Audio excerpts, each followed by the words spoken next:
जय श्री कृष्ण। राधे कृष्ण।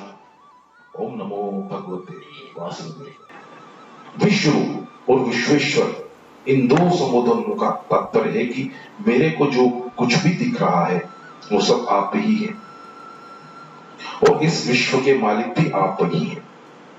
सांसारिक मनुष्यों के शरीर तो जड़ होते हैं और उनमें शरीर ही चेतन होता है, परंतु आपके विराट रूप में शरीर और शरीर ये दो विभाग नहीं है। विराट रूप में शरीर और शरीरी से एक आप ही है, इसलिए विराट रूप में सब कुछ चिन्मय ही चिन्मय है। तात्पर्य यह हुआ कि अर्जुन विश्व रूप संबोधन देकर यह कह रहे हैं कि आप ही शरीर हैं और आप, और विश्वेश्वर संबोधन देकर यह कह रहे हैं कि आप ही शरीरी शरीर के मालिक हैं। मैं आपके हाथों की तरफ देखता हूं तो आपके हाथ भी आपके हैं, आपके पेट की तरफ देखता हूं तो पेट भी अनेक है, आपके मुख की तरफ देखता हूं तो मुख भी अनेक है और आपके नेत्रों की तरफ देखता हूं तो नेत्र भी अनेक है। तात्पर्य है कि आपके हाथों, पेटों, मुखों और नेत्रों का कोई अंत नहीं है, सब के सब अनंत है। आप देश, काल, वस्तु, व्यक्ति, पदार्थ आदि के रूपों में चारों तरफ अनंत ही अनंत दिखाई दे रहे हैं। आपका कहां अंत है इसका भी पता नहीं है, आपका कहां मध्य है इसका भी पता नहीं है और आपका कहां आदि है इसका भी पता नहीं। सबसे पहले नामतम पद कहने का तात्पर्य यह मालूम देता है कि जब कोई किसी को देखता है तब सबसे पहले उसकी दृष्टि उस वस्तु की सीमा पर जाती है कि यह कहां तक है। जैसे किसी पुस्तक को देखने पर सबसे पहले उसकी सीमा पर दृष्टि जाती है कि पुस्तक की लंबाई चौड़ाई कितनी है। ऐसे ही भगवान के विराट रूप को देखने पर अर्जुन की दृष्टि सबसे पहले उसकी सीमा अंत की ओर गई, तब अर्जुन को उसका कोई अंत ही नहीं दिखा। तब उनकी दृष्टि मध्य भाग पर गई, फिर आदि आरंभ की दृष्टि की तरफ दृष्टि गई, पर कहीं भी विराट स्वरूप का अंत, मध्य और आदि का पता नहीं लगा। इसलिए इस श्लोक में यह क्रम रखा गया। परिशिष्ट भाव यह है कि यहां भगवान के विराट रूप की अनंतता का वर्णन हुआ है। भगवान के एक अंश में भी अनंतता है।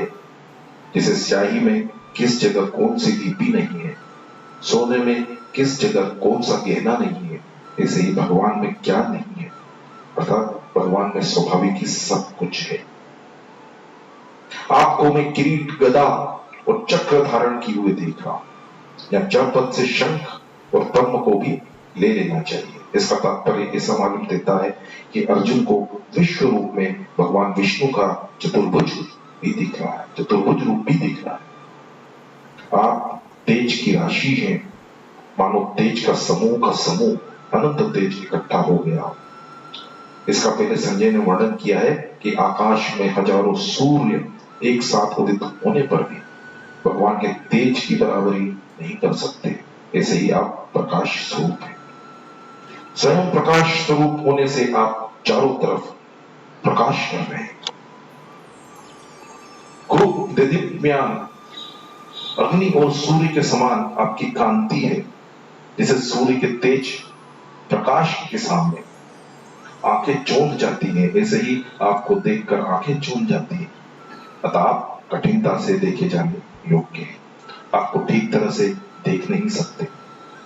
यहाँ एक बड़े आश्चर्य की बात है कि भगवान ने अर्जुन को दिव्य दृष्टि दी थी, पर वे दिव्य दृष्टि वाले अर्जुन भी विश्व रूप को देखने में पूरे समर्थ नहीं हो रहे। ऐसा देदीप्यमान भगवान का स्वरूप है। आप सब तरफ से अप्रमेय, अपरिमित है, अर्थात आप प्रमा, माप के विषय नहीं है। प्रत्यक्ष अनुमान, उपमान, शब्द, अर्थापत्ति, अनुपलब्धि आदि कोई भी प्रमाण आपको बताने में काम नहीं करता, क्योंकि प्रमाणों में आप शक्ति आपकी ही है। परिशिष्ट भाव है कि अप्रमेय परमात्मा के सगुण, निर्गुण, साकार, निराकार सभी रूप अप्रमेय, अपरिमित है और उनका अंश जीवात्मा भी अप्रमेय है। वे परमात्मा ज्ञान का विषय नहीं है, क्योंकि वे ज्ञान के भी ज्ञाता है। भगवान के द्वारा प्रदत्त दिव्य दृष्टि से भी अर्जुन भगवान के विश्व रूप को देखने में पूरे समर्थ नहीं हो रहे। इससे सिद्ध होता है कि भगवान की दी हुई शक्ति से भी भगवान को पूरा नहीं जान सकते। भगवान भी अपने को पूरा नहीं जानते। यदि जान जाए तो वे अनंत कैसे रहेंगे। अब आगे के श्लोक में अर्जुन भगवान को निर्गुण निराकार, सगुण निराकार और सगुण साकार में देखते हुए भगवान की स्तुति करते हैं। वेदों, शास्त्रों, पुराणों, स्मृतियों, संतों की वाणियों और तत्वज्ञ जीवन मुक्त महापुरुषों द्वारा जानने योग्य जो परमानंद स्वरूप अक्षर ब्रह्मा है, जिसको निर्गुण निराकार कहते हैं, वे आप ही हैं। देखने, सुनने और समझने में जो कुछ संसार आता है, उस संसार के परम आश्रय, आधार आप ही हैं। जब महाप्रलय होता है तब संपूर्ण संसार कारण सहित आप में ही लीन होता है और फिर महासर्ग के आदि में आपसे ही प्रकट होता है। इस तरह आप इस संसार के परम निधान हैं। इन पदों से अर्जुन सगुण निराकार का वर्णन करते हुए स्तुति करते हैं। जब धर्म की हानि और अधर्म की वृद्धि होती है तब आप ही अवतार लेकर अधर्म का नाश करके सनातन धर्म की रक्षा करते हैं। इन पदों से अर्जुन सगुण साकार का वर्णन करते हुए स्तुति करते हैं। अव्यय अर्थात अविनाशी, सनातन, आदि रहित, सदा रहने वाले उत्तम पुरुष आप ही हैं, ऐसा मैं मानता हूं। परिशिष्ट भाव है कि यहां त्वक्षरम परम विदित्य पदों में निर्गुण निराकार की बात आई है और तोमस्य विश्वस्य पर निधानम पदों से सगुण निराकार की बात है और सगुण साकार की बात भी आई। तात्पर्य है कि निर्गुण निराकार, सगुण निराकार और सगुण साकार ये सब मिलकर भगवान का समग्र रूप है, जिसको जानने पर फिर कुछ भी जानना बाकी नहीं रहता, क्योंकि उसके सिवाय दूसरी कोई वस्तु है ही नहीं। 15वें से 18वें श्लोक तक आश्चर्यचकित करने वाले देव रूप का वर्णन करके अब आगे के 2 श्लोक अर्जुन का विश्व रूप की उग्रता, प्रभाव, सामर्थ्य का वर्णन करते हैं। आप आदि, मध्य और अंत से रहित हैं, अर्थात आपकी कोई सीमा नहीं है। 16वें श्लोक में अर्जुन ने कहा है कि मैं आपके आदि, मध्य और अंत को नहीं देखता हूं। वहां तो देशकृत अनंतता का वर्णन हुआ है और यहाँ कालकृत अनंतता का वर्णन हुआ। तात्पर्य है कि देशकृत, कालकृत, वस्तुकृत आदि किसी तरह से भी आपकी सीमा नहीं है। संपूर्ण देश, काल आदि आपके अंतर्गत है। फिर आप देश, काल आदि के अंतर्गत कैसे आ सकते हैं? अर्थात देश, काल आदि किसी के भी आधार पर आपको मापा नहीं जा सकता। आपके अपार पराक्रम, सामर्थ्य, बल और तेज है। आप अनंत, असीम, शक्तिशाली, अनंत बाहु। आपकी कितनी भुजाएं हैं इसकी कोई गिनती नहीं हो सकती। आप अनंत भुजाओं वाले हैं। 16वें श्लोक में अर्जुन ने अनेक बाहुधरम वक्र नेत्रम कहा और यहां भी अनंत बाहुओं कहते हैं। तो इसमें पुनरावृत्ति सी दिखती है, परंतु वास्तव में पुनरावृत्ति नहीं है, क्योंकि वहां विराट रूप भगवान के देव रूप का वर्णन है और यहाँ उग्र रूप का वर्णन। उग्र रूप का वर्णन होने से ही यहाँ विश्वमिदं तपोक्नम और आगे 20वें श्लोक में कही गई है। संसार को प्रकाशित करने वाले जो सूर्य और चंद्र हैं वे आपके नेत्र हैं, इसलिए संसार मात्र को आपसे ही प्रकाश मिलता है। यज्ञ, होम आदि में जो कुछ अग्नि में हवन किया जाता है उन सबको ग्रहण करने वाले दिव्यमान अग्नि रूप मुख वाले आप ही हैं।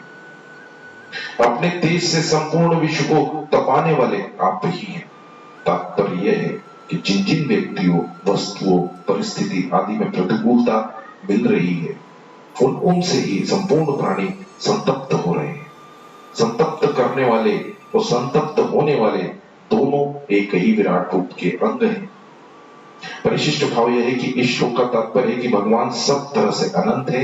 उनके तेज से तपने वाला विश्व भगवान से अलग नहीं है। अगर तपाने वाला और तपने वाला दोनों भी भगवान के स्वरूप। महात्मन, इस संबोधन का तात्पर्य है कि आपके स्वरूप के समान किसी का स्वरूप हुआ नहीं है, होगा नहीं और हो सकता नहीं, इसलिए आप महात्मा अर्थात महान स्वरूप हैं। स्वर्ग और पृथ्वी के बीच में जितना अवकाश है, पोलाहट है, वो सब पोलाहट आपसे परिपूर्ण हो रही है। पूर्व पश्चिम उत्तर और दक्षिण, पूर्व उत्तर के बीच में ईशान, उत्तर पश्चिम के बीच में वायव्य, पश्चिम दक्षिण के बीच में नेतृत्व और दक्षिण पूर्व के बीच में आग्नेय तथा ऊपर और नीचे ये 10 दिशाएं आपसे व्याप्त हैं, अर्थात इन सब में आप विराजमान हैं।